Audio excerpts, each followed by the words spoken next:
My name is Mike. I like the movies. So does Anthony. We both like the boobies. You know?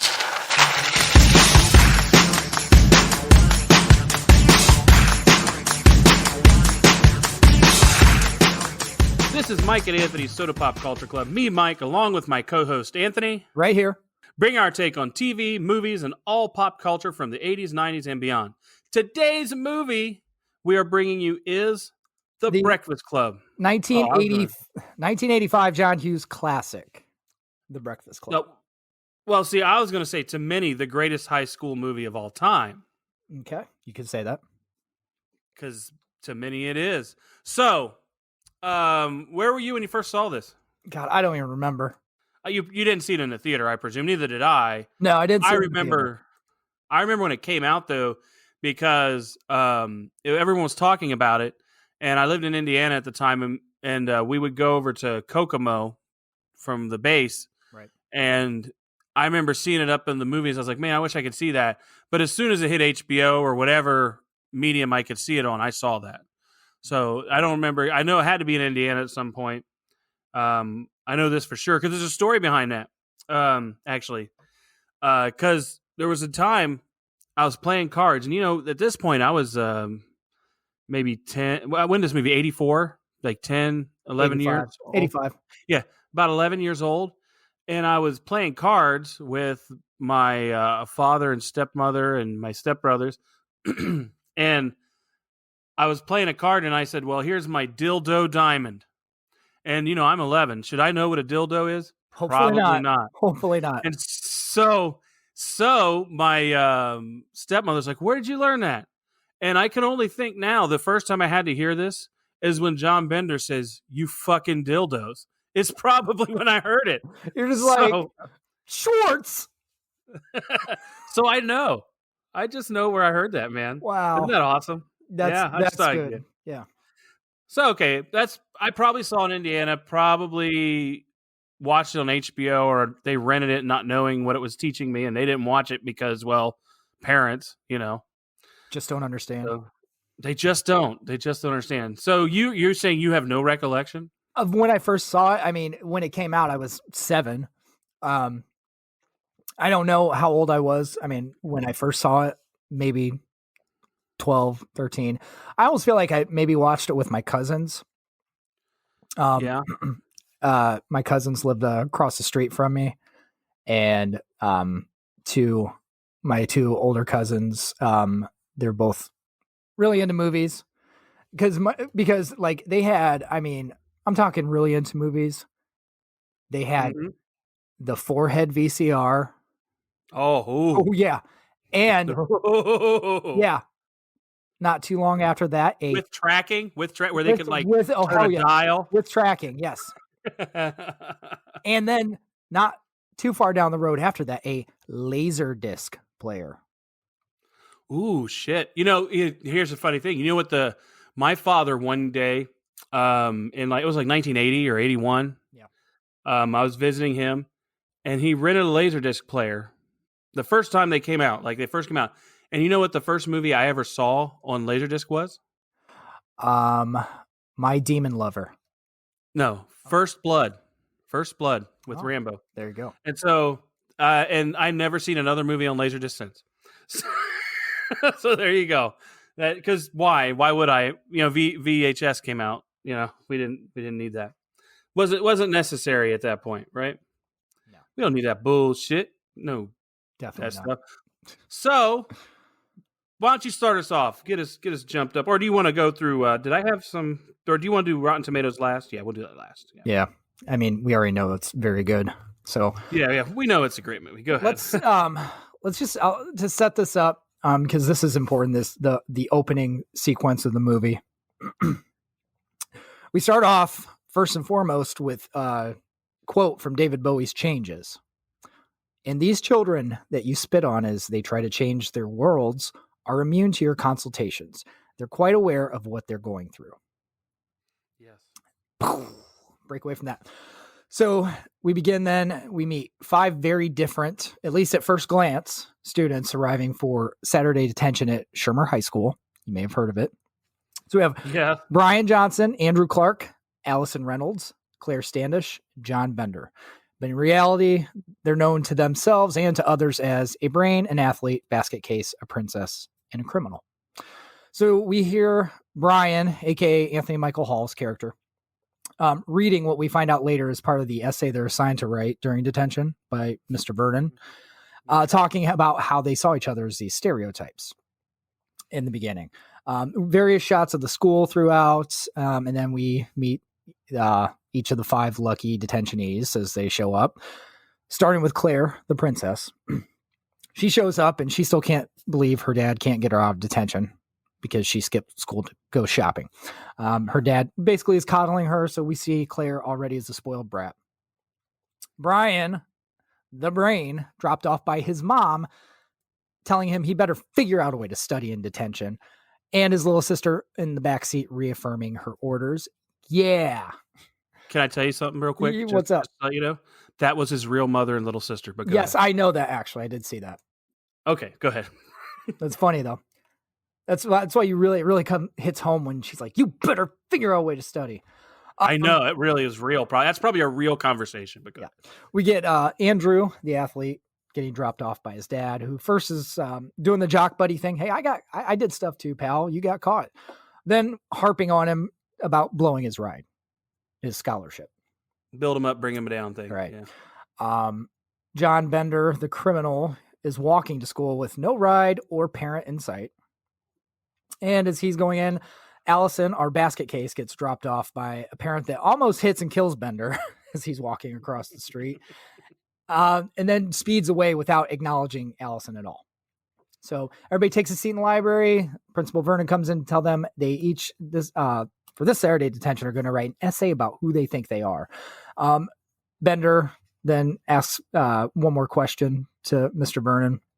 If Barry Manilow knows he raids his wardrobe, he gets another Saturday detention from that. So that is what kicks us off with everybody in the library at detention. Yeah.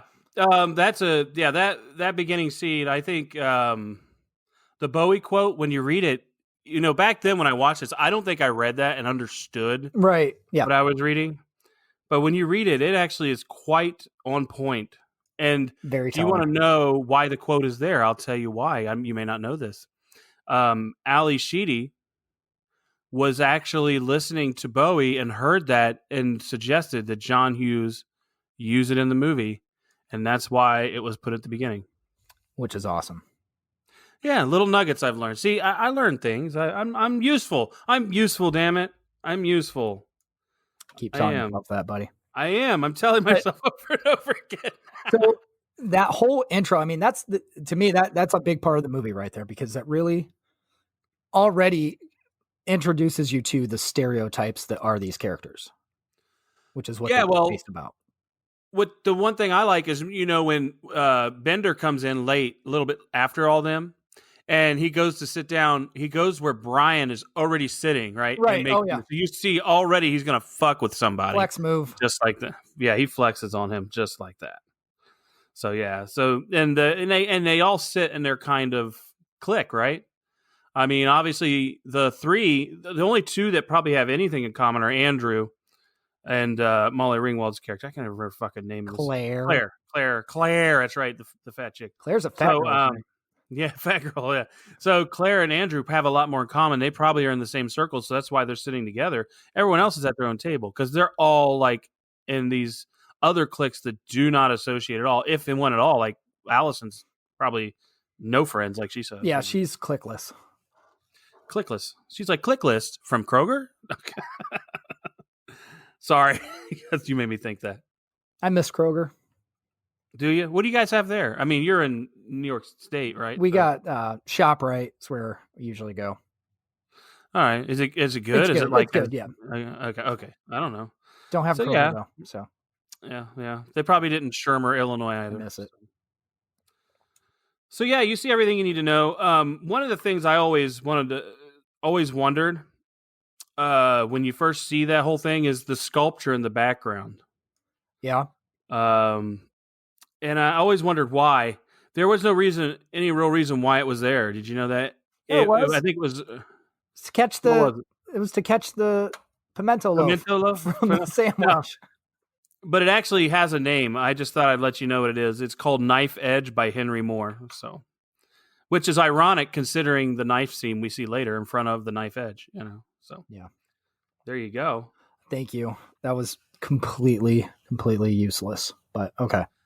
All the knowledge I have is useless. Ask my wife. Until we go to trivia and we win or finish in the top 2 and get money for it, then it's like, oh, you're not so useless. See, I got you. Everyone hates you for having useless knowledge until it gives them money. That's all I'm saying. That's all I'm saying. Or win a game, True story. True story. So in this, though, we see, to me, at our age now, when you watch this, like when those people go in there, you're going in there with them. It's kind of like you're in detention with them and a fly on the wall. Right. But at our age now, do you identify with the characters like you did when you were younger, or do you understand that the principal is just trying to make these kids better? Like, I don't think his intention was to do anything other than to have them make them have self-reflection at that point when he tells them. So? This has, yeah, I don't think. I think his cruelty throughout the movie gets higher, right? But I don't think he started off that way. I thought he was going to have an easy day. The door would be open. Those douchebags would be quiet and just write their damn essay. I think that's what he thought. And they'd have a little self-reflection. He knew Bender probably wouldn't write it, but he knew he'd probably get something ace shit from Brian, right? See, I think it was just a power move. You think so? You don't think he's at this point? He's just an educator trying to get through a Saturday. I think he's doing it to be a dick. All right, that's how I always took it. I thought I think it was unorthodox compared to what they had done, because people do say, hey, they act like that hasn't been done before. It's different, like it's a different thing to do during it. But I think he truly wanted to just try something different. That's all. Than the normal just sitting there and doing nothing for it was handed down from corporate. Let's go with that. Probably not. He is the assistant principal. He's not like the principal, right? Isn't he the assistant principal? So it's not like he's really in charge. I always grew up assuming he was the principal. I don't think I think he was actually maybe assistant. Let me take a look. Yeah. I'm gonna look, man. I'm a genius. Yeah, sure. Anybody who says that is not a genius. Okay, just throwing it out there. Well, never know. Maybe it's like saying assistant principal. Richard, yeah. Okay, Richard Vernon. So he's not even the power guy. So maybe Dick? The principal said that. Excuse me, Dick. What did he say? Will there be lunch provided? Yeah. So you go into the next scene, man. We know this. Yeah. So this one, the biggest part of it, like you said, was the Manilow thing and the essay thing. So that at that point, and again, we think kind of what you said. You would assume maybe they're just going to sit there and do nothing, But of course, everybody's sitting around at first, and Bender decides he's got to break the silence. What do we do if we have to take a leak? Pretends he's going to pee under his desk, and then this is when the initial confrontation starts. Andrew threatens him. If one drop hits the floor, he's totaled. Like, totally. Then Bender wants to close the door, so assistant principal can't hear them, and get the prom queen impregnated. Leads to more yelling between Bender, Andrew, Claire. Brian's trying to interject to help alleviate the tension a little bit. Nobody listens to him.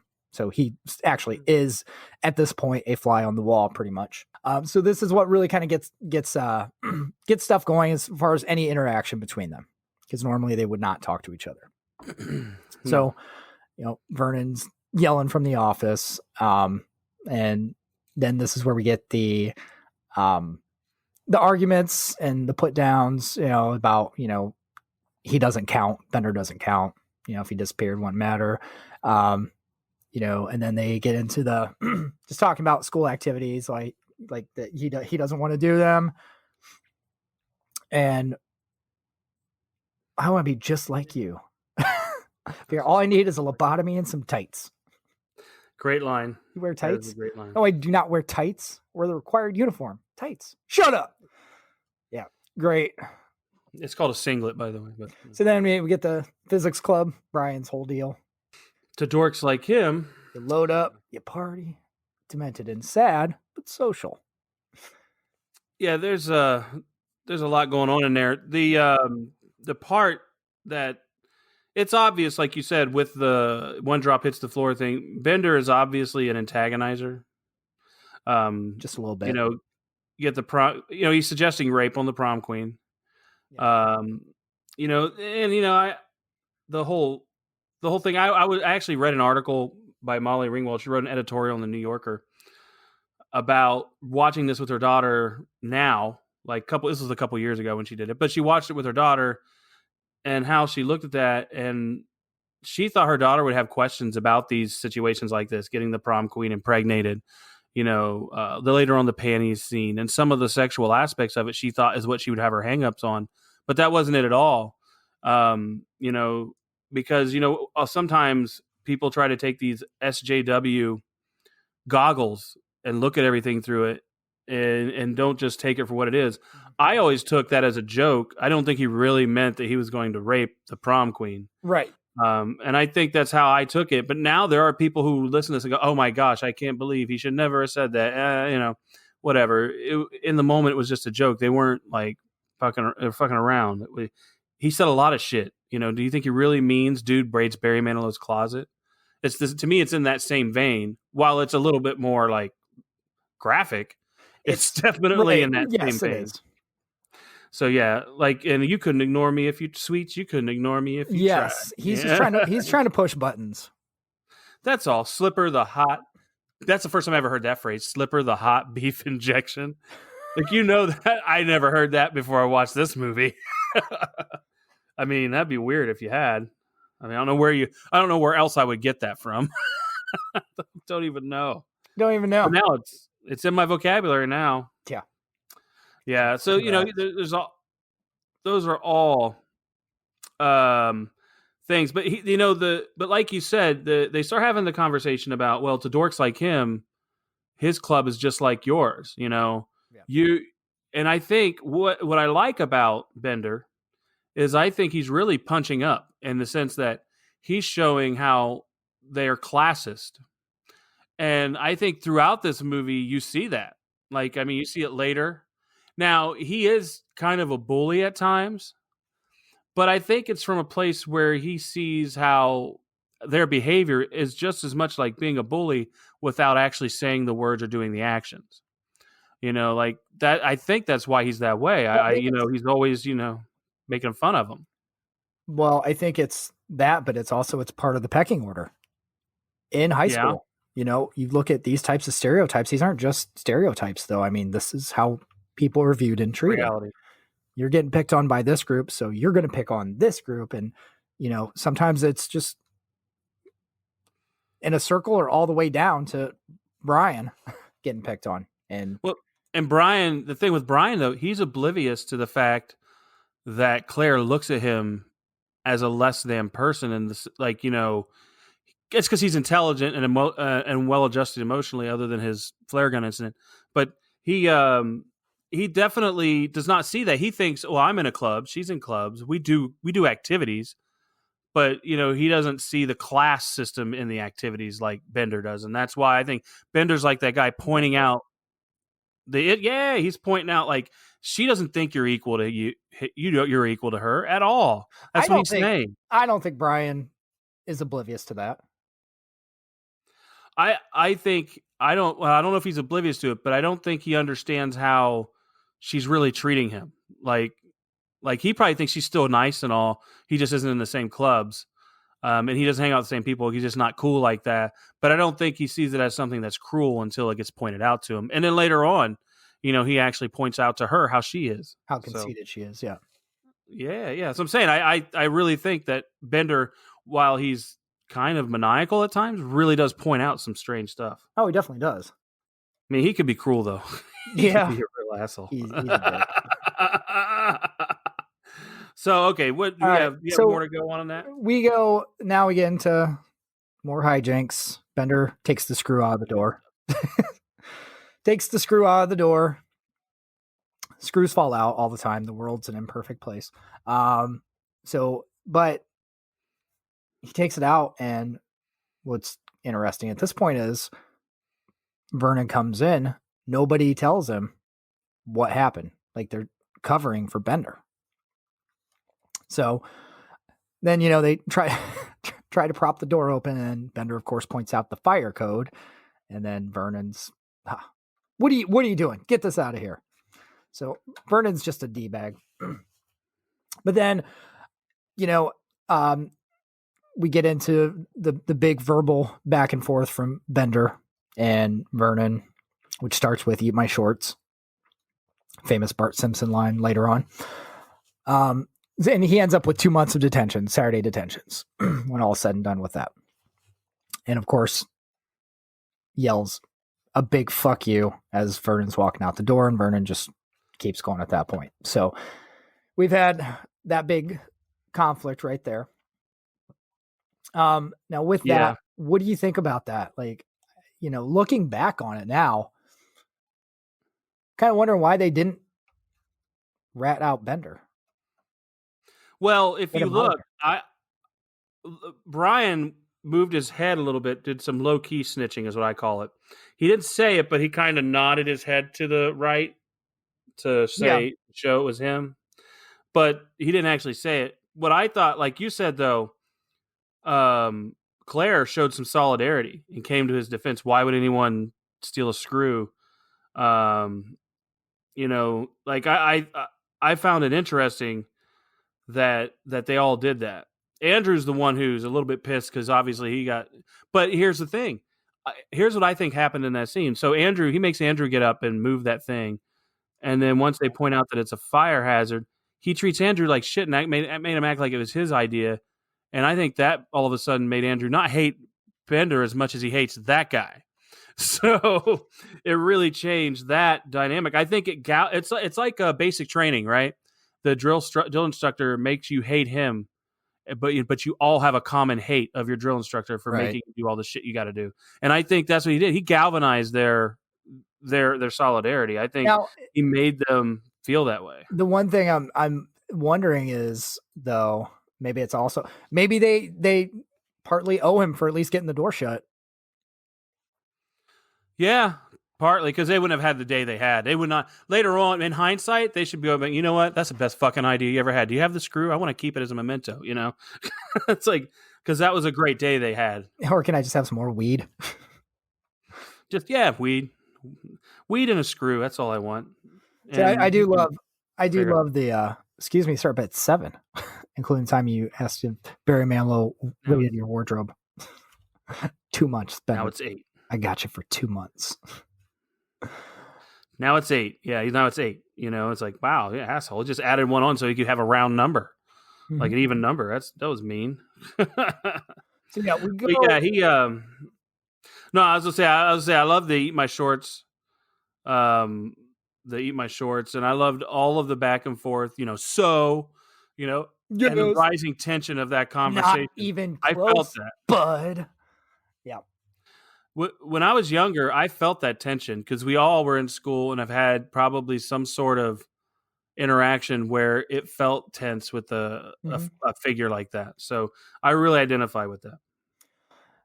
It's funny too that we've within this interaction and Vernon's visits, just first couple there, you've already also seen he's got everybody pegged. He's got them stereotyped the way he's talked to everybody. Claire, watch it, Missy. Who would steal a screw? She's like, shut your princess pouty mouth. Yeah. Andrew, you dumb jock. Get the magazine rack out of there. Brian. Yeah. I expected better. Yeah. So, but then Bender too. This is where it's, you think he's funny? You go visit John Bender in 5 years. You'll see how funny he is. So you are a piece of shit loser, kid. Yes, you are. You are a piece of shit loser. And then I forget what he said to Allison. I forget. He said something at some point, and then she hey, you just sat there and took it.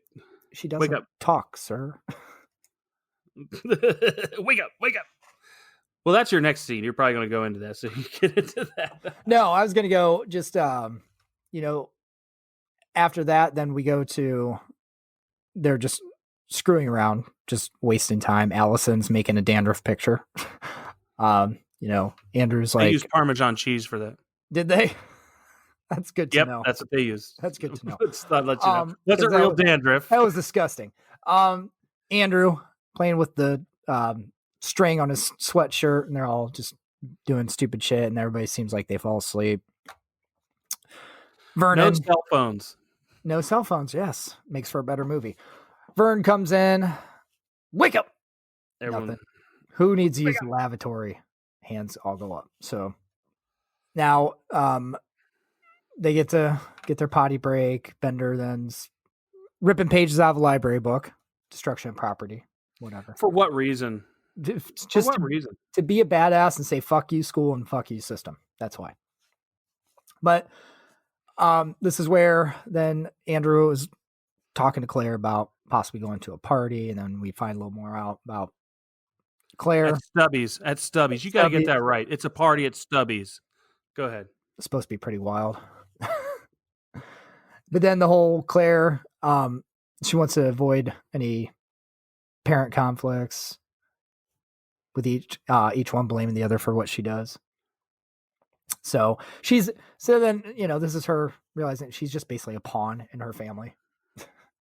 So, Well, being yeah, you being are a with princess. parents, She also you feel that. ignored. They don't know about any of her feelings because she doesn't act like she has any. Yeah, you have money. You don't have feelings. Yeah, you have money. You're bringing sushi to fucking detention. You got money. Yeah, I mean, But- back in the 80s, sushi, think about that. That's like when sushi wasn't everywhere. But true. But then all of a sudden, Allison, ha! She finally says something. The music. I love the music. I love the music when she says that, and you hear the that music behind it. And then It Andrew really does too. it up. They're both like, you're feeling sorry for yourself. And then we have Bender jumping in. Hey, sport, you get along with your parents? Uh-huh. And then this is where, we get We get some of the famous scenes. Yes, the impersonation of Brian's family. Which that was just funny. Big Bryce. But I have homework to do. That's okay. You can do it on the boat. Can do it on the boat. Oh gosh. Gee, thanks, Dad. And then we get Bender's his reenactment of his family's life. Quite a downer. No good. Yeah, and then and within that too, we find out Claire's name is Claire. No, it's a fat girl's name. That's a good one. I mean, there's some things in there that you've talked about, like when he's talking to Claire and he asks her the question, well, who would you choose? And she gives her explanation, and it's like, Neither. I mean, if those were your parents, which one would you choose? I would choose whichever one gave me the financial gain, because at that point, if you're not going to be loved properly, at least get something out of the relationship. And I think her father seems like he's like doting, like he would give her whatever she wants. So I'd probably, if I was her, I'd live with the dad, because dads are more hands off. I think and just give her money. He'll give her whatever she wants, just so he doesn't have to deal with anything. We're finding out Claire is not, Claire's given the option, who would you pick? And she would not live with either one of them. So that's telling you she quite doesn't a bit there. That's why that's why I said you go for the money at that point. You got to be like, I hate both my parents, but my dad makes all the money, so I'll go there. And then we get Back in the 80s, that was probably the choice. Then after that, Bender's trying to push more of Claire's buttons about sex, doing it in a car. Oh, God. Yeah. But shortly after that, then that's when we get the physical confrontation. The stoner versus the wrestler. Part 1. Part 1, yeah. Well, I don't want to get into this with you, man, because I'd kill you. It's real simple. I'd kill you and your fucking parents would sue me. Oh yeah, that was good. Emilio almost kicked his ass. That was good. And then the switchblade. See, I really could have killed you. Well, yeah, he didn't know that. And I don't know. When I watched that as a kid, I think switchblades were more common to see people having. Like, like in movies, it seemed like a normal thing to see at trope of somebody of that type of character having a knife. Like now, Yeah. like I said, once again, How you it's have that guns. SJW crowd being, oh my gosh, there's a knife, even a knife or gun, doesn't matter. Knife in the school. What are we gonna do? Can't let kids watch this movie, whatever. It's not the point of it. The point isn't that a high schooler has a knife in the school. It's the point of the emotions that brought him to that. People are stupid sometimes. Yeah. So yeah, it's that SJW bullshit, which I'm not. I get it. I'll point out things that now would be wrong, but it doesn't make the movie bad. That's all I'm saying. No, I agree. Some people It will doesn't make it wrong back then because there's a reason it was viewed definitely that doesn't way. make it then. So, I mean, the first thing we see, and we didn't even talk about this. The first thing we see is the locker that has a word that now people don't use. They call it offensive, and it is offensive now. Fag. You can't just use that word unless you're talking about a cigarette in the United Kingdom. well, you even That's look about at it. the noose on the locker too. Yeah, yeah, but in this white bread world, I didn't think of that. So there you go. I didn't think of that because it's the movie doesn't have one person of color. That's another thing that people try to criticize, which is okay. I mean, I get it. Probably in a school that big, you might have had someone of color in detention, so they could have done a little better with that. I get that, but it doesn't ruin the movie for me at all. Hey, you know what though? Let's argue the other side of that too. Because if you had done that, then there's going to be people complaining, well, why is the black guy got to be in detention? Why is he the troublemaker? True. And yeah, what role did you give him? Maybe he's the jock. Maybe you gave him Andrew's character, right? And then you're going to be, why are you stereotypically casting him as the athletic guy? And maybe you cast him as Brian. That'd probably be the only one you could cast him as, and somebody wouldn't think, "Well, why are you doing that?" Right? Yeah. But then they would say, "Why are you making him be the one that has to carry around Bender's dope?" I don't know. No matter which way, somebody's going to argue something about it. That's just kind of, I think, what we're getting at there. The society we live in. Yeah, it is the society we live in. I love the term that Bender comes up with here. Neo maxi. Yeah. Zoom dweeby. I never heard that until this movie. Is that a thing before? I don't think it existed until this movie. Yeah. It's pretty good. Yeah. That was yeah, it was pretty good. Now we have I was gonna say right after this. Mm-hmm. What kind of makes the movie for me? Carl the janitor. Yeah. Comes in. Carl is cool. Carl's awesome. He's above all that drama. I would agree with that. I would say I would totally agree. I probably relate to Brian the most watching this growing up, but I wish I related to Carl. When I was growing up, I didn't relate to all the characters. I related to pieces of all of them. I'd say I related probably more to Bender and Allison. The only reason is because I wasn't a jock like that, and I wasn't princess or prince, and I wasn't like an egghead. So, I was probably more somewhere around the loner or bad guy who hung out with. I didn't have money. We were poor. In my world, I was poor, but maybe I wasn't. I don't know. Yeah. I felt poor. Let's put it that way. You had HBO. I didn't have anything. And I never went on any vacations. That's the biggest luxury I had. And guess what? I watched it all. Yeah, you did. But I love that we find out Carl, eyes and ears of this institution. Bender's like, oh shit. Oh, been in your locker. Go through your lockers, man. You don't know that, but I do. So yeah, that's kind of crazy. He's the shit. He is the omniscient presence. So then it's lunchtime after that. Now this times.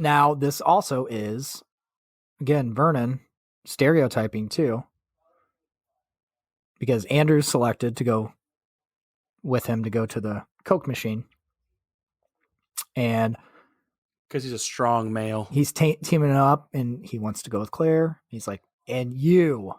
So he's like, yeah, I'm not putting you out there with your buddy. You're going with somebody I don't think you actually want to be near. So again, stereotyping and judging. Yes. But then this is where we first get anything from Allison other than the ha. What do you drink? Vodka. Tons. So Tons. Allison's a bit of a drinker, we find out at this point. Maybe she's also a compulsive liar. She is. This is true. So we don't know. She could have been lying then. We don't know. Then Andrew tells her about detention, all that, not wanting to lose a scholarship, blah, blah, blah. So we do get Allison's just like, you're full of shit. So they're waiting back inside in the library too, the other three. Bender's back on pushing Claire's buttons. And then we get the virginity comes up when he accuses Brian of being a virgin. Brian's like all embarrassed and he's motioning. Oh, so you and Claire did it. And Brian's just like, but here's a question. Why were we obsessed with it? Virginity. Why were we obsessed with that back then? Because I remember people talking about it. Why were we obsessed with virginity? I don't understand. Because back then, at that time, it's embarrassing to be a virgin. Brian's embarrassed.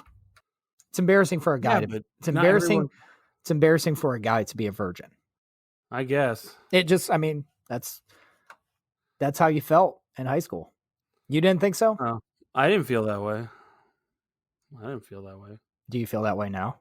I'm embarrassed, but not for being not being a virgin. you go with whatever story you want. But back then. Well, but then you get like we were obsessed with it. Here's Claire saying, oh, I think it's okay. But she's saying it like it's some like revelation here. No, I actually am one person that thinks it's okay for a guy to be a virgin. Like the rest of the free world doesn't, apparently. This is just what's going on. Brian's like, yeah. I'm sorry, Brian, have some self-awareness. Do you think anybody doesn't think you're a virgin in this movie? Yeah, he needed to just say, you have a calculator watch, for crying out loud. I know. I noticed that. That's not bagging any babes. No, you're not. That's not a Rolex. That's not tracking the ladies in. So we get that, which, to be honest with you, like that's one scene in the movie that I just didn't really think it was even necessary. I don't know. I mean, it shows, like the whole him thinking Brian's insecurity about it. But I was like, But I mean, I get what you're saying. I'm saying, like, I think it just was, a lot of kids in high school, when you are one of the people that have not done it, the other people that have done it are like in their own cool club at that point. You know what I mean? Yeah. It's like the first people to go party and drink and the people that don't, like just the separation thing. But now we get to separating her. One of the best parts, lunch. Holy shit. You talking about Andrew's lunch? Everybody's. Like, well, his is like the fucking whole store. Oh, I know. His was a corner market being bought out. Whole bag, like, what was it? 3 sandwiches or 2 giant sandwiches? A bag of donuts. Yeah. Just like my favorite one is a bag of donuts. And I'm watching this every time. I love it because I'm like, I get you're a wrestler and an athlete in this, but you're also Emilio Estevez. You are 4'7". You ain't fitting all that food in you. Not at all. Maybe try to keep weight in wrestling. Maybe if it was later in the movie after you got high in the library, okay, then you got a chance. I wonder if he had saved any of those donuts for that point in time, because they would have come in handy. Oh shit, yeah, man. I bet he had to have, because there's no way they could have got through that. Right, exactly. I'm like, Where's the food? So then Allison's sandwich, was that a culinary masterpiece or what? I love Captain Crunch, and that's what that looked like. So It was. I I can know. tell you, you It know was that sandwich is going to Captain rip Crunch. her mouth up when she took that bite. Captain Crunch and Pixie There Sticks. should be blood. There should be blood on the bread from where her mouth touched it because it got ripped by the Now, fucking Captain Crunch. so That's here's all what I want to know. Were those Pixie Sticks or like just little like sugar in like, because they all looked I white. think they're supposed to be pixie sticks. I always thought it was just sugar. I was like, they make sugar in like little sticks like that. They did years ago, but they're smaller. That I think was supposed to be a pixie stick, though. I don't know. I growing up watching it, I always thought it looks like just sugar though. Like she's just putting extra sugar on her cereal witch. But either way, Yeah, either way, when she takes a bite of disgusting. that, it's like, oh my God. Yeah. Dennis around the world cringed at that. But then, yeah, so then we got Brian's lunch. I didn't cringe when I was a kid. I didn't cringe when I was a kid, though. I just want to let you know, when I watched that, I thought, I wonder if that tastes good. But go ahead. Oh, no, I didn't cringe. I said dentists all around the world would cringe at that. Not me. It's like, interesting. Okay. I mean, I might have gone for a triple decker and added another slice of bread in there, but either way. So, oh, there you go. Maybe a piece of cheese. Yeah. And I skipped ahead earlier when I was talking about Bender's impersonations of everybody. I know, because that came later during this part. Forgot I got triggered by that. I know you. Once he imitates I know Brian, you got triggered, but okay. The Brian's lunch. That's where my favorite line happens in the whole movie. But go ahead. What's your favorite line? And I use this to this day when I want my wife to go away. I'll say, "Go fix me a turkey pot pie." Gotcha. No, give me that. You know, do that. Tell your woman that. Say, bitch, go fix me a turkey pot pie. You got problems. My favorite line from the movie actually is "See you next Saturday." Oh yeah, I love Carl. That. Yeah, see you next Saturday. Yeah. But yeah, the lunches are great. Then Claire's sushi and Bender's lunch. Yeah, I mean Brian's. Bender's lunch. Claire's wearing it. You're wearing it. I have that line written down here. It's like, lunch is excellent. You're wearing it. But no, Brian's lunch is like, what you would expect someone to have got when you were in elementary school and you had that kid who did have the thermos thing and the parents that were made their lunch that were conscious about what he ate too. Yeah, my parents just had me buy my lunch and never made me a lunch, So I never had that. I did both. And here's a little thing. Good. I miss Squeeze-Its. Oh, didn't have those when I was a kid. But when I lived in Indiana and we lived on the Air Force Base, the elementary school was literally 3 houses down from where I lived, right outside the fence. So I could go walk home in elementary school for lunch. Now that's nice. So that was kind of nice. Were you allowed to though? I didn't mind it. Were you allowed? Yeah, I was allowed. Because base kids are allowed because it's very secure. Oh, it's not like walking in the public. That makes sense. It's an Air Force base. Someone will shoot you if you come in and you're not supposed to. I'll tell you what sucks. Now that we're getting into school lunches, I remember in junior high, our school was like a block or two down from like a gas station, a corner market, a bar, actually, that kids were allowed in during the day for lunch because they had like really good chili and stuff like that. And then they closed down open lunches because too many students were being douchebags and like getting in trouble or vandalizing shit. I'm like, you fucking assholes. So then we were stuck in for like the rest of my time in junior high. Stuck in. Not having the option to go. This was elementary school, so it just and we're on an Air Force base where it's more strict. It just gave me PTSD about it. So I'm sorry, man. Then we get Bender starting to show his emotions.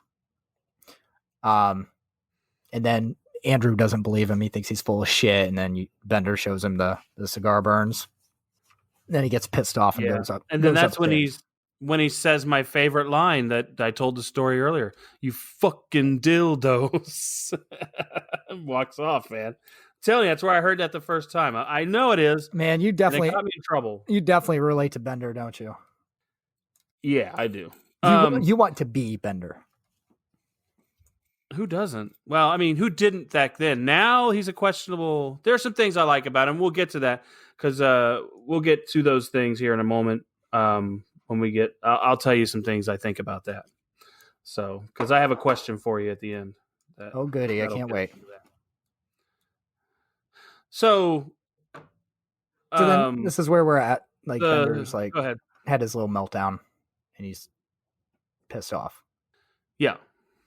He did have his little meltdown, but the thing is what's weird is it does that, but then we cut to what I think is really weird is then you cut to what's his nuts, Vernon spilling his fucking coffee. Yeah. And I just want to say that was the blackest ass coffee I have ever seen. Oh, it looked delicious. Like it looked like it had been sitting there like since the day before in the pot, like just getting like warm. It turned to tar. But he brought it because it's in that thermos. Yeah. Yeah, he brought that in the thermos he had though. So that's his own shit. He's got a thermos just like Brian. Well, they're probably closer to each other than any of the others. It's actually funny. I just thought that was like some of the. You know what it makes me think of when I see that? It makes me think of Gremlins. Remember the coffee maker, his invention? Yeah. The coffee maker that like starts shooting out tar when it malfunctions. Yeah. That's what it reminds me of. Do you know who's super afraid of that movie? Of Gremlins? Yeah. My son. No, your brother-in-law, Toby. Is he really? That movie gave him nightmares. Oh boy. My son hasn't watched it all yet. We started it. We got to the point where the bad stripes are lurking and he didn't want to do anymore. Yeah, he probably get them nightmares like his uncle. But yeah, he loves watching Five Nights at Freddy's. So go figure. Yeah, I don't know. Who could figure it out? All right, do you have some more synopsis? Let's get moving here. Yeah, so we get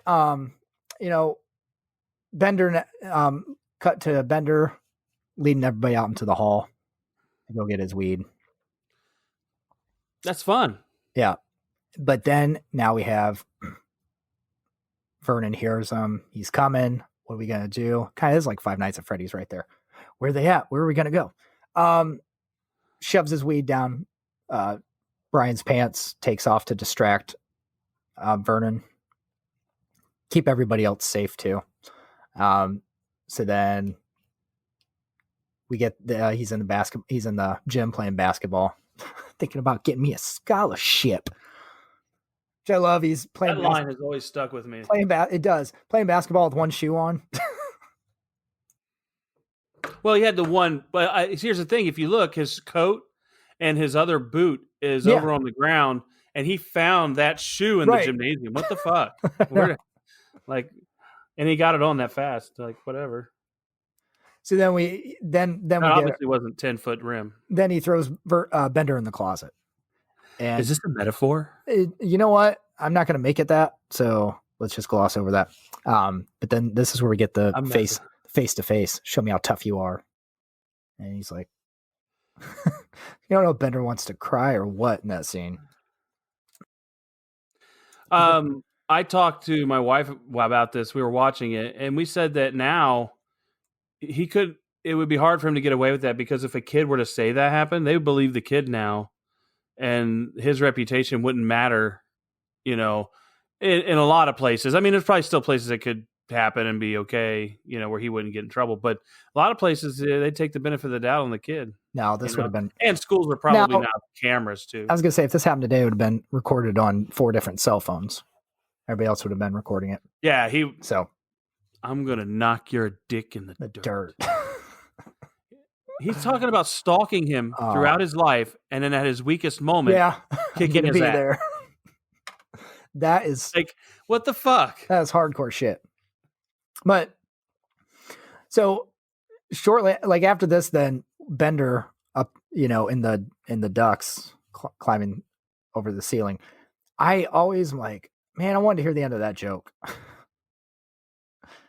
There is no end, by the way, if lady you want to know the truth. walks into. How do you know? I've looked it up. They said it has no end. It goes, a naked blonde walks into a bar carrying a poodle under one arm and a 6-foot 6 foot salami under the other. The bartender says, I don't suppose you'd be needing a drink. The blonde says, oh, shit. That's what he says. And they asked John Hughes, what's the punchline? He says there is none. That was actually made up. Damn it. Oh, well. And that's what kills you, because it's like a joke that doesn't have an end. You're like, what the fuck? Damn. I'm disappointed. You think by now they could have made one for it? So anyways, then everybody covers up for Bender again, not ratting him out that he just crashed through the ceiling. And he's stuck under Claire's desk. And then we had the panty scene. Yeah, and you want to know something about that? That was not her panties. That was an adult standing, because she was still underage when she made this movie. Well, that's good to know. And her mother didn't want them to have that in the scene. Remember, I was telling you, I read that article. Her mother didn't want the scene to be in there at all, but John Hughes didn't listen to her. Yeah. He's like, no, it's going to be in there. Because he had some ideas, and I don't remember all of them, but he had some ideas that would have been made this turn into like a Lampoonish. Because you got to remember, he did write for the Lampoon. Yeah. And some of his humor, he would listen to Molly Ringwald and take some things out. So she had an effect on this where there were some things taken out that were worse than what they could have been. So that's a nice thing, trust me, because what I read, I just know that some of the things she had him take out would have been awful. Yeah. Looking back on it. Oh, I'm sure. Like, oh no. I'm sure. But then leads up to the Is that the ruckus you heard? Yeah. No, that is not the ruckus I heard. But then this leads to the all-time classic scene of the movie. I will not be made a fool out of. Turns around, he's got the toilet seat cover hanging out of his pants. Yeah, he's I love that. He definitely won't be made a fool of. That's great. And I think honestly, after this, the whole scene, the whole block of time that we get after this, they're really getting along. Because they're getting high. And they're getting high, they're playing music, and they're having deep conversations. I mean, the only break we get from them in this time is when, dude, like you said, your favorite character, Carl, catches Vernon down the basement, spying on his Why is he reading the faculty files? When I was a kid, you know what I thought it was? I thought it was he was reading Bender's file, because that would have made sense to me. Like, what's he reading? You know, right? Why is he reading the dirt on his faculty? I never understood that later on when I watched it. Like, why is he reading their dirt? Because it means nothing to him at this moment, and the person he's trying to have an issue with. He's an asshole, and he's nosy. That's why he's assistant principal, not principal. He's out of coffee. He's spilled it all. Nothing else to do. And I'll say Carl made $50 in this movie. That's all I do know. He sure did. I want to know, and then yeah. I want to know who bought the beer or where did it come from? The old style? Yeah. That's a Chicago thing. That's a Chicago beer. So yeah. He may have had it with him already. I bet Carl had the beer. Carl, he probably said, you know what? Let's go have a beer. I can drink with you. He probably had it in his cart. Because I just busted you for snooping in the confidential files. He probably had it in his cart because he didn't expect anybody to be there while he's working. He's like, I'll just have a couple beers while I'm, picking the trash up and stuff from yesterday. So yeah, his old style, man. That's good stuff. Mm-hmm. You ain't like beer. Now, you don't even like beer. I want to talk about what I think. No, I don't, but I appreciate the old style is served at Wrigley Field, and I'm a Cubs fan. So the to me, the best piece of directing in this whole movie is when they're sitting around in the circle having those conversations. Yeah. From doing the party tricks to getting Claire to admit she's a virgin, because Allison's a fucking compulsive liar. And I think, to me, the best directing was when Emilio, and his acting is brilliant, by the way, when he talks about Larry Lester, Yeah. and his empathy for him. The camera, if you watch, the camera circles around and it makes you feel like you're in the circle looking back at him from all these angles, and you're like in there with him, and he actually doesn't feel mechanical at all. He feels like he really feels the words he's saying. I thought that was like the best directing that I have ever seen, like in a high school movie. I think it actually, because this movie, when you think about it, there's really not any action. There's It's well, all dialogue. falling through the ceiling is, I would call that action. But that's like 2 seconds, right? Like, and then this movie is a play. Emilio shattering the windows because he yells so loud. Like, that's bullshit. Yeah, but whatever. Yeah. But if you're high, you're not that motivated to do that. By the way, I still watching that. I was always like, even to this day when I watch, I'm like, did that actually happen, or is it something like they're so stoned he imagines he is doing that or something? You know what I mean? The way you watch that scene. Yeah, or did he really do it? Well, later on, the window's still there, isn't it? When Brian is dancing, right before they decide to do the when they get before the makeover. I don't know, because that whole there, like montage, I don't know if they're just showing everybody dancing at like different times or whatever. So I don't know. Anyways. Oh, okay. But yeah. So the window There's shatter. a story about that, though. I can tell you a story. The dancing thing, it was supposed to be just Claire, but Molly Ringwald felt self-conscious about it. So John Hughes decided to film them all dancing at some point in some way. So nice. There you go. See, I have nuggets. You do. You got nuggets. I've heard about that. So yeah, it was, yes, that whole scene, like, all of them, and then Brian's story too, which that I was right. Yeah. Oh, like, that's like, it's crazy because you think of the day and age we're in now, Yeah, that one hit hard. And just like you talked about, you even said this earlier, about the oh my gosh, somebody's got a knife at school and what people say, and it's not about that though. It's about what made them bring it to school. So you have this all the way back in 1985, and to look at what's happened since then, it's like, wow, because to me, I think, it's something that bugs me about the movie, not about the movie, but about the fact that there's your message right there. Yeah. Over 35 years ago, there's your fucking message, and people still don't get it, but yeah, it's just, I'm with you. He felt a lot of pressure and felt like one moment of his life was enough failure that he didn't deserve to go on. Mm-hmm. And I think what I love about it in both situations, like when Andrew gets done with his story, Bender says, I think your old man and my old man should get together and go bowling. A little bit of humor. When Anthony Michael Hall, Brian's done with his story, they're all like, laughing a little bit once he says what kind of gun it is. Flared and up. It kind of brings him back to reality that, really there's absurdity to this. And it's not as serious as it has you making it out to be. You can laugh. It's serious that you had the feelings, but you can look at it and go, you know what? I can move on from this. But then it's that, and then it's almost kind of like a sigh of relief for everybody that, hey, we just, we all are fucked up. We all have issues. We've all got these problems. Had no idea, because you don't think past your own problems, but that they're all bonding over this too. Hence the Breakfast Club. Yeah. That's why they're a club. Yeah. Yeah. Do you know what it was going to be called though? It was going to be called the Lunch Bunch. Yeah. Was it the Lunch Bunch? So glad they didn't do that. That was shit. Yeah, it's a shit title. So yeah. But I'll say, to me, another really real moment. I feel Emilio gets a lot of scenes that are more feeling.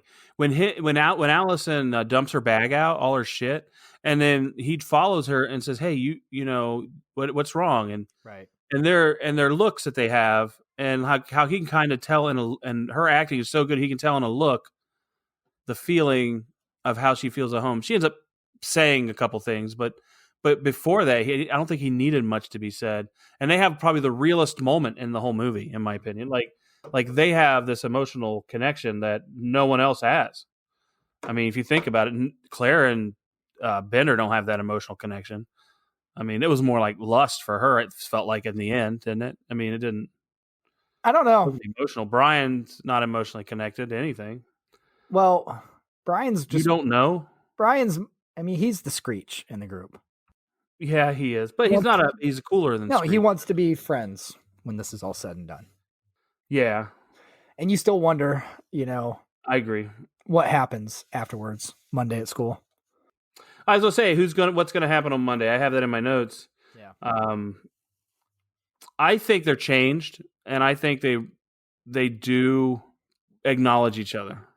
So you think I think after you think the Claire conceited comment from Brian, you think Claire misses prom because she gets pregnant? I do not. However, I do have a question for you on this. Okay, so where are these people 30 years from where they're at right now? I have an idea of where they're at. I feel Claire is probably on her second or third marriage. Yeah. And she always had a streak for bad boys, and she finally got a rich guy who met all the criteria. I don't think she's with Bender at all. No. I think Brian is rich and invented some app that, you know, lets you swipe right. I feel Andrew probably got injured and lost his ride and is probably working in a local factory or gas station or something. You know, never quite reached his full potential because of it, but he's content. Now, I think Andrew. I think Andrew owns a construction company. I also thought he could be selling cars because he'd be a local celebrity in wrestling. I think he owns Big Andy's buildings and such. There you go. I think Allison, and then, Allison, she ends up being the most successful and fulfilled person out of the whole group because she goes to therapy.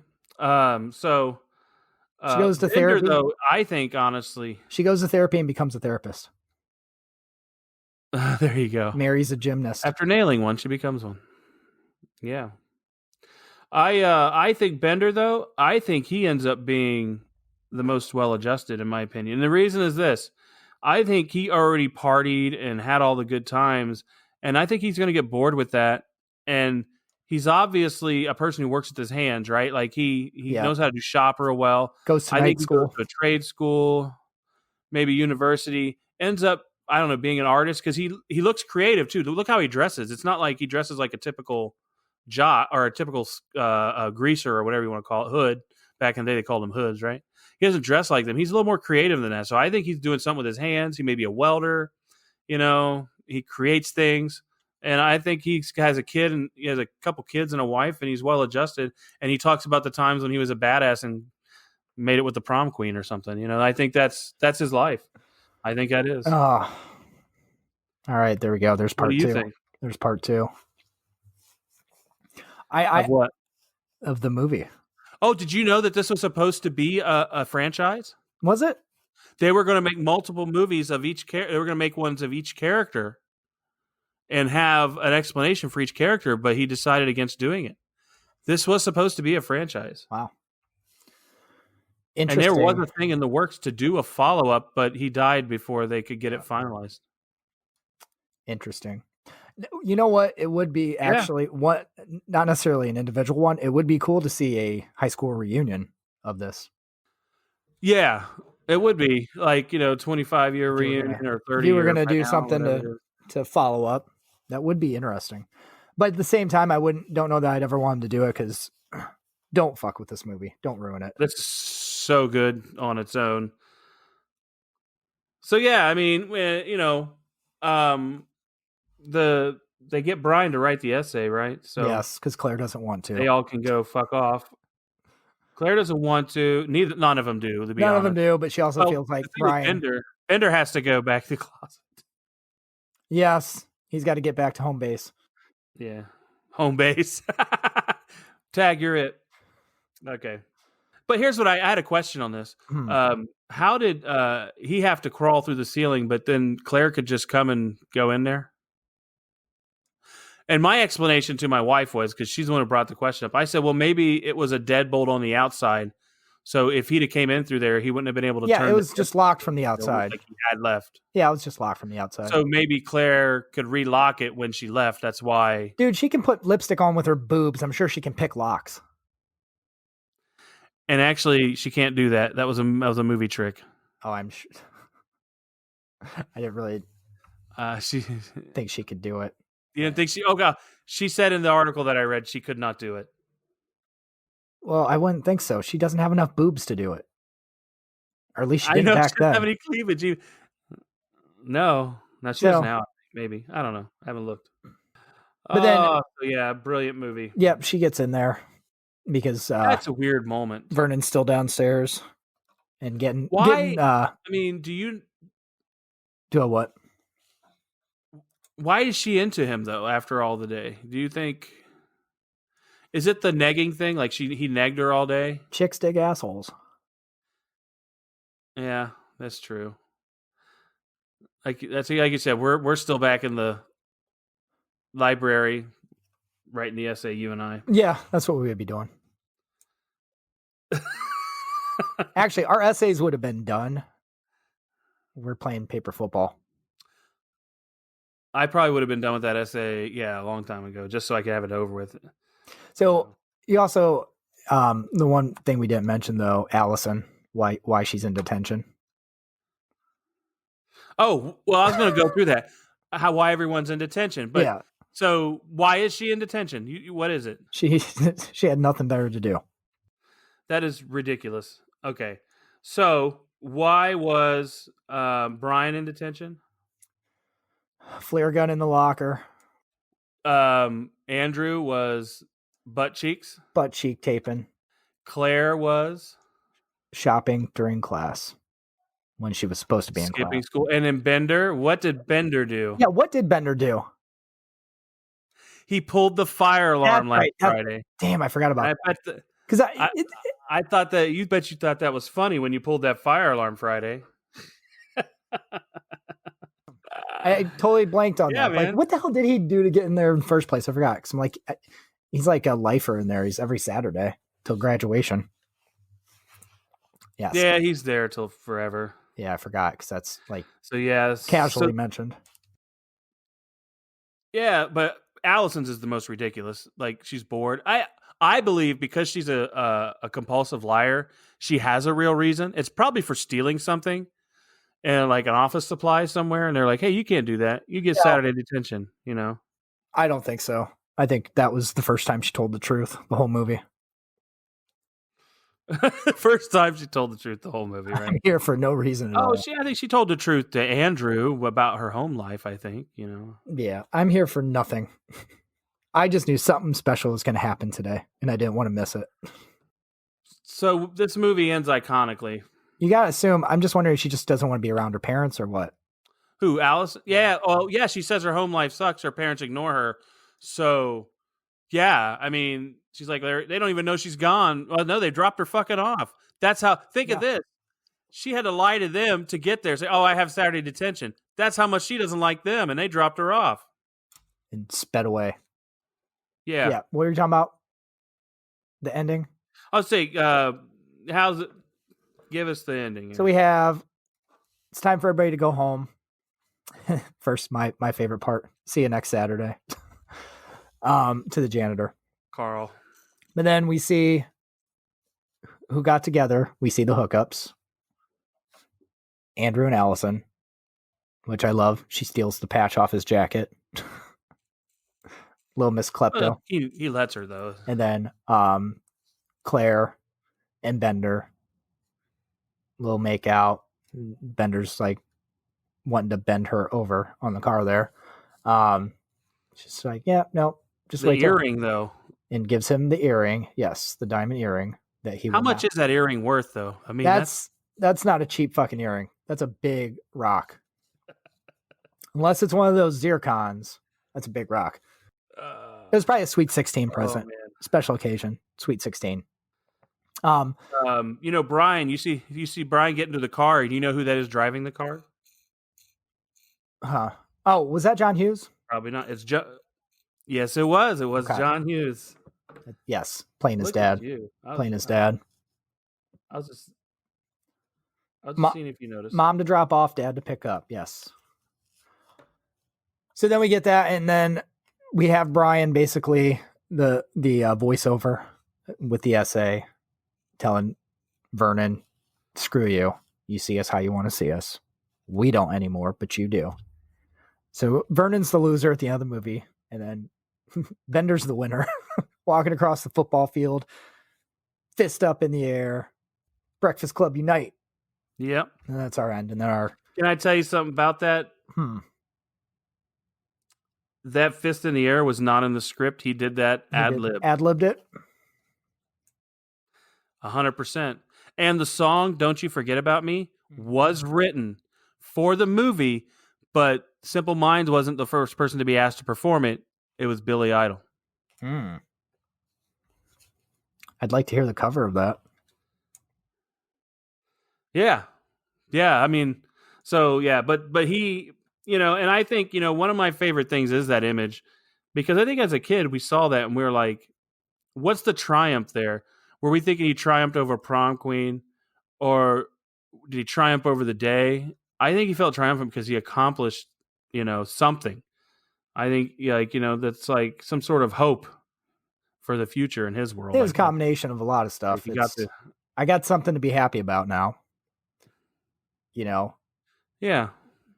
The girl likes me that got new friends. Has no business liking me. I'm not just a stereotype. No. Other people have problems just as or more fucked up than my own. It's a combination of everything. And it was a fun day at detention. Do you think he's the hero of this movie, or do you think he's just the symbolism of like the feelings of the movie? I don't think there's a hero in the movie. I mean, I think that's what I would say. I think he's more of a symbol, but I think if there's a hero, all five of them are heroes of the movie because they went in with a certain mindset and came out with a completely different one. And that's awesome. They learned to accept people and not prejudge, which hopefully is something they all carried forward. We should do 6-packs. Okay. Because I've got them ready. This movie's the best movie. Let's do the best 6-pack. I'm going to hit mine first. All right. All right.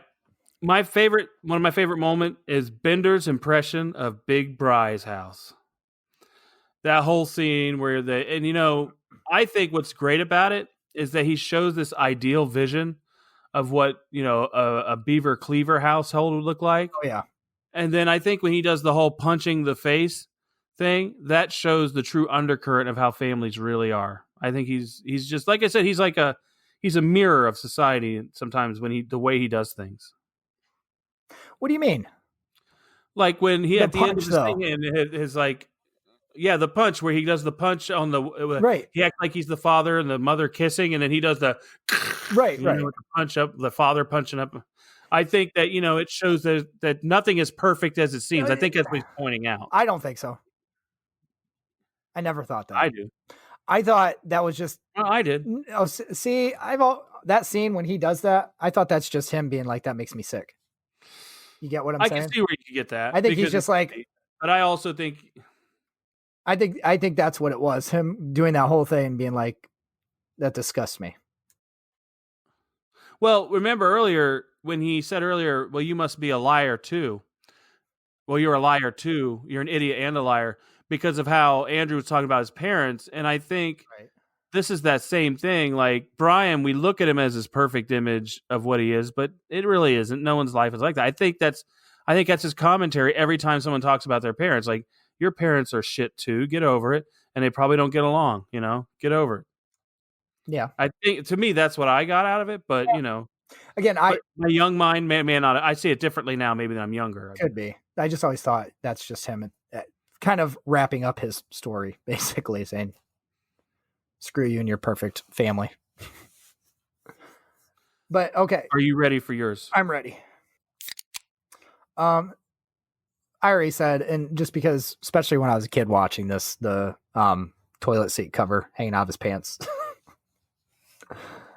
I just love that. That's just funny. That's just funny. You love you some potty humor.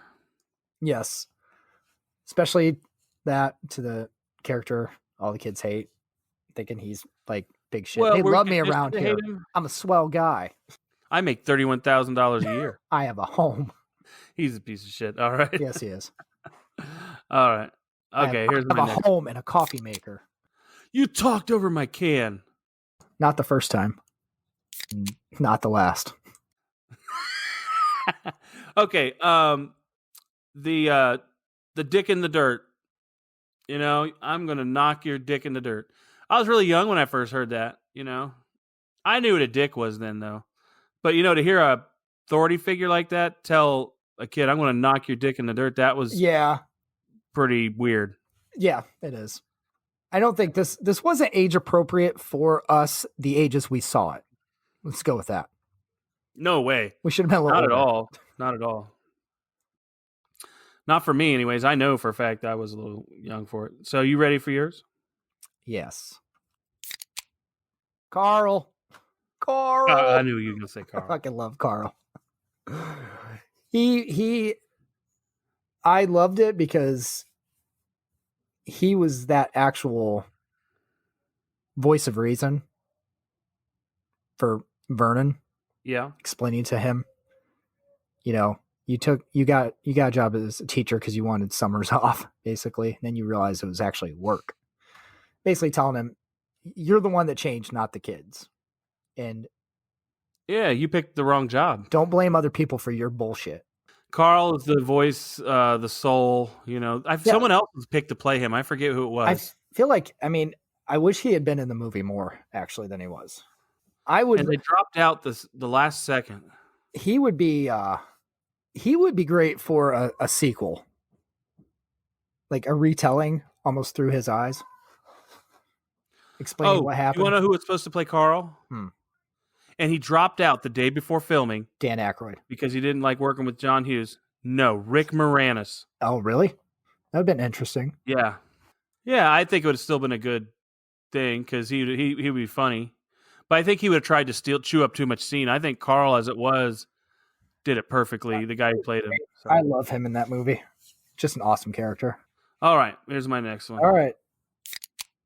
The circle therapy. I already told you, I think that was the best directing in the movie. I think the most real emotions and moments happen in that particular, like their whole circle, you know, sitting on top of on that balcony area and having those conversations. And I feel that is real, like to what some high school situations are like. Not necessarily that people get emotional and cry. Right. But I can remember having situations where you're with people talking about shit and you're in that kind of situation.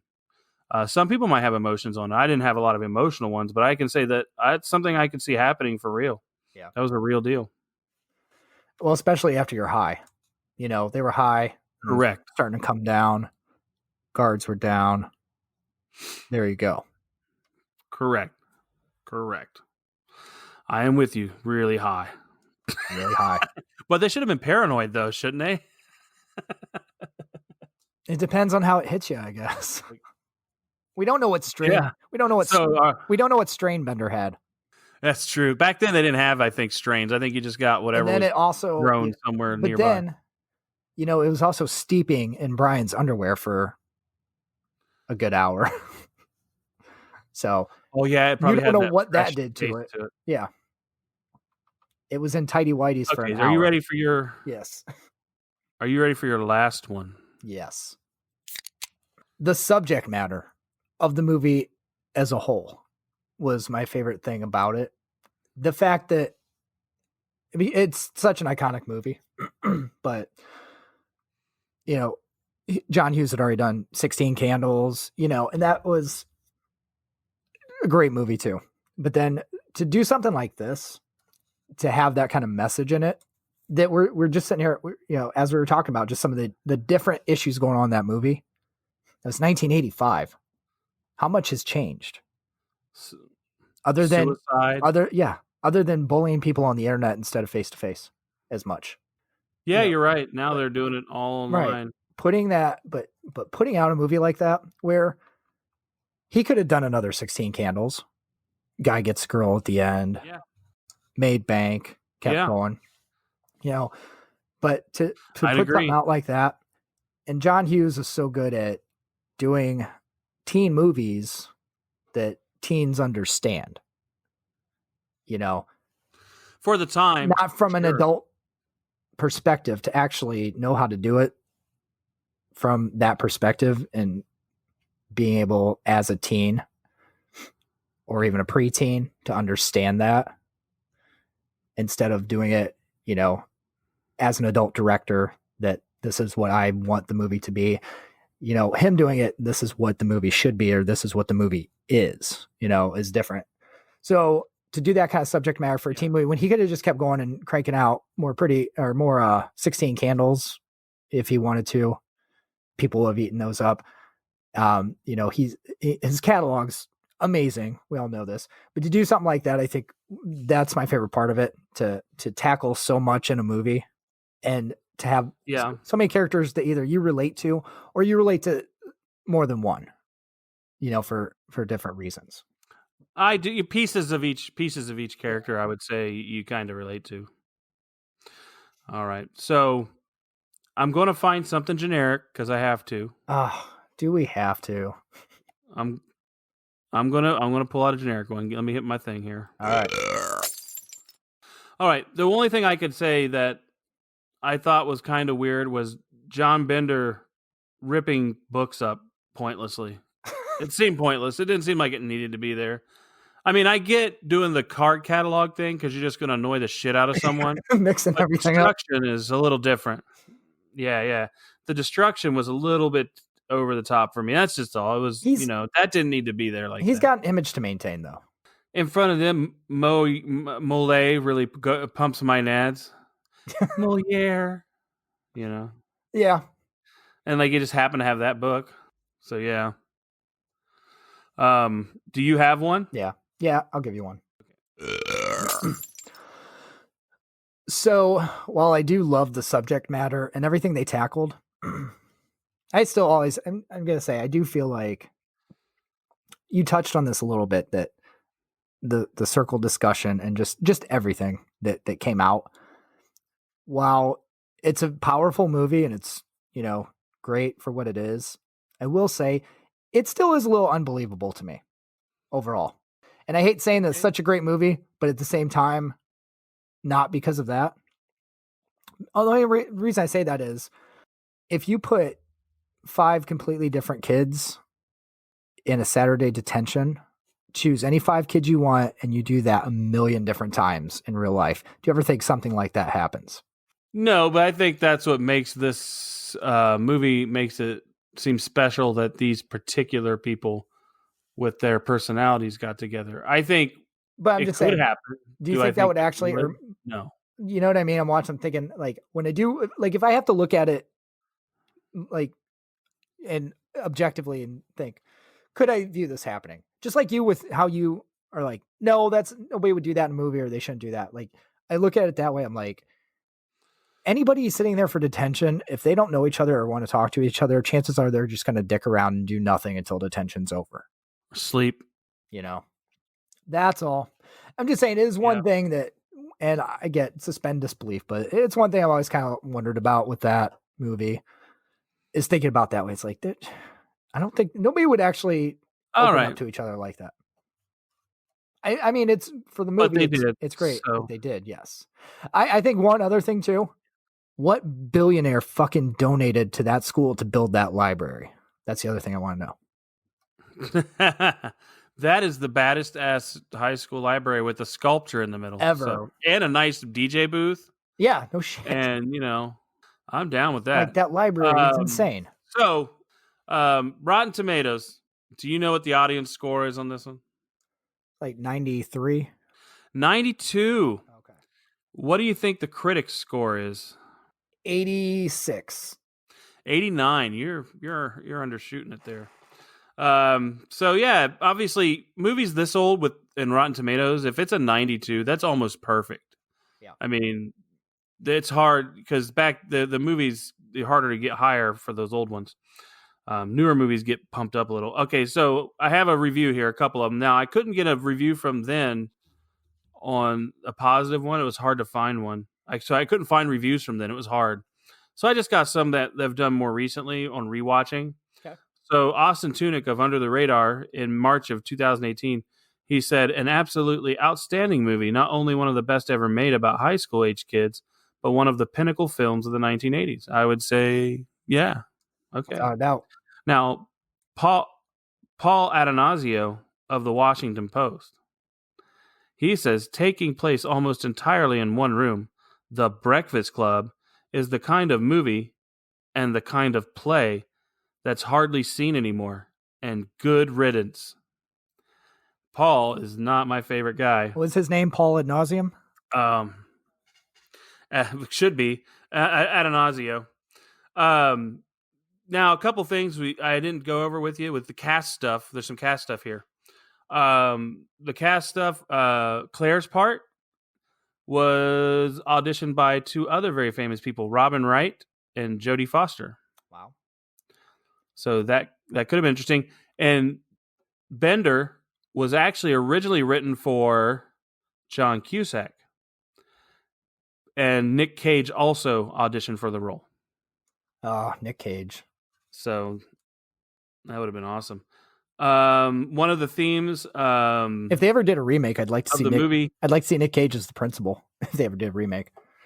Couple things. The theme of the movie was supposed to be the teenage struggle for acceptance and to be understood.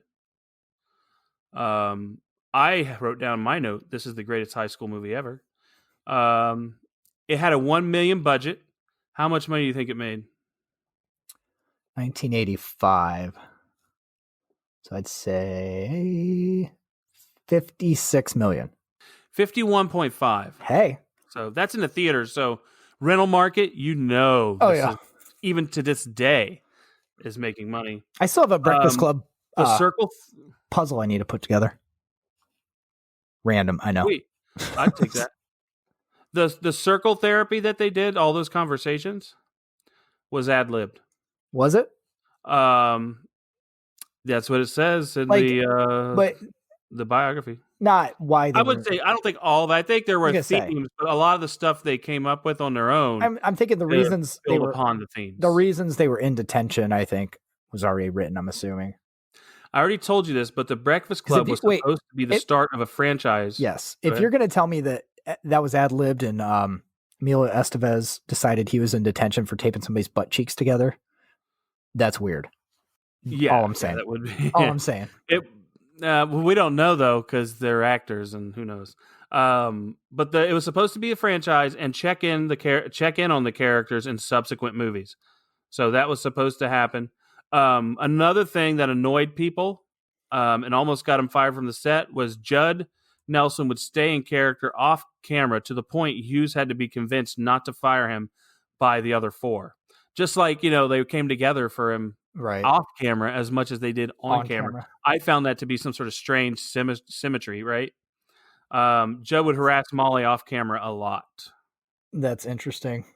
So there's your facts. That's this movie. Well, the biggest fact too that I love this movie. Everybody knows that also formed the Brat Pack came out of that, which we didn't mention. A piece of it, yeah.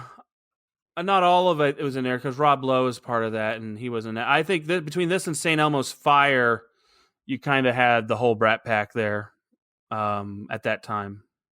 But John Hughes didn't direct both of those, of course. Just the one. But yeah, you're right. The Brat Pack, very famous. They made a lot of movies back then, made a lot of money, did a lot of cocaine, probably. Yes. So now this movie is awesome. I got to throw my character connection in though too, real quick. Go ahead. Anthony Michael Hall and Principal Vernon. Do you remember another movie they starred in together? Not off top. Well, yes, he was the football coach, and he was Johnny B. Good, There you go. and Johnny B. Good, and yeah, that was, and they didn't like each other in that as well. Right. And he played a jock. He wasn't a very believable jock, though. Let's get real. Great movie, but also with Robert Downey Jr. that you just mentioned.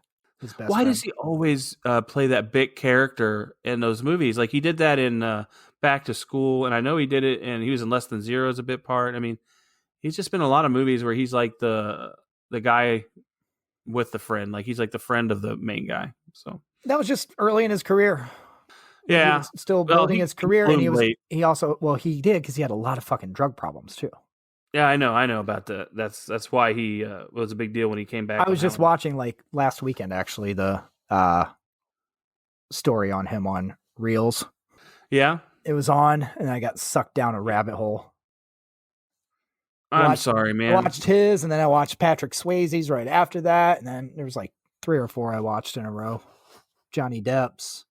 You know, if we do Dirty Dancing, there's some stories about Jennifer Grey and Patrick Swayze did not like each other. So yeah. Anyways, I don't want to do that movie. So this movie, we probably will, but you know how it is. You don't tell me what to do, because there were clubs where people went and saw it in the theater 100 times. We have to do a movie that has that type of following. We'll do the Rocky Horror Picture Show. So this movie, that I will agree with. But this movie here, do you know what you would give it on the ratings, the scale? 21 to 24, the whole case, is it worth a can? Basically 1 can, it means it's a shit movie. If you give it the whole case, that means it's perfect. Anything in between, you're just giving it a little bit of a value. A little bit of value. What would you give this one? I'd give this 20. Ooh. I have to. 20? It's such an important movie. And I'm going to be honest. I love this movie. Is it something I would watch over and over again? No. I'm going to be honest. I do love the movie. And it's such a good movie.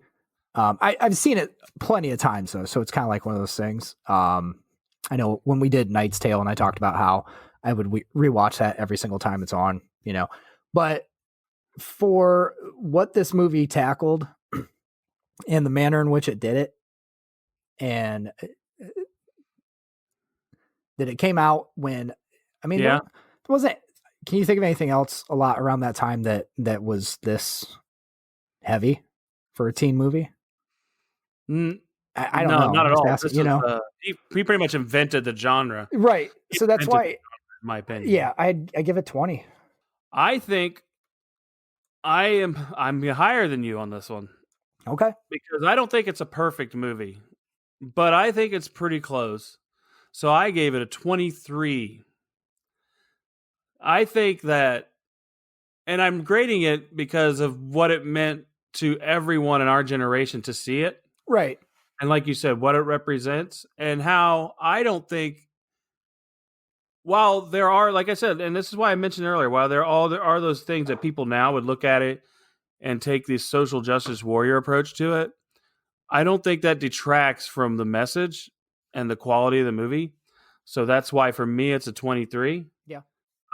Everyone puts their hand in the air in triumph when they walk across the football field because of this movie. It has a pop culture mark on it. Marks pop culture. Yeah, it does. Eat my shorts. It does. You name it. And so with an average of 21.5, this is obviously the highest rated movie that we've rated so far. Yes. I know if we were to rate it right now, That Thing You Do would be better, but we're not doing it yet. No, you don't. We'll make our list. You don't know that. Oh, well, maybe you. I can fuck the system. It better be. We base. Oh, you could. You got to be honest. Got to be honest. I can only be honest to myself. You got to. Well, all be right. honest with you too. Uh-huh. Let's wrap this shit up. This is a long one. This was a long one. But for a movie that deserved it. But it's the best high school movie of all time deserves time. So, what we want to let you know is, if you want to look us up, drop us a line. Let us know some movies you'd like us to do. Put Soda Pop Culture Club or Mike and Anthony Soda Pop Culture Club in the Google machine. It brings us up pretty much first 6-7 things. Also at Mike and Anthony on Twitter or on Instagram, and at Mike and Anthony with an S on Twitter. What do you got to say? Until the next time, don't you forget about us. Yeah, or me, or just don't forget about me. You can forget me. Fuck him. Just me. I was trying to be nice.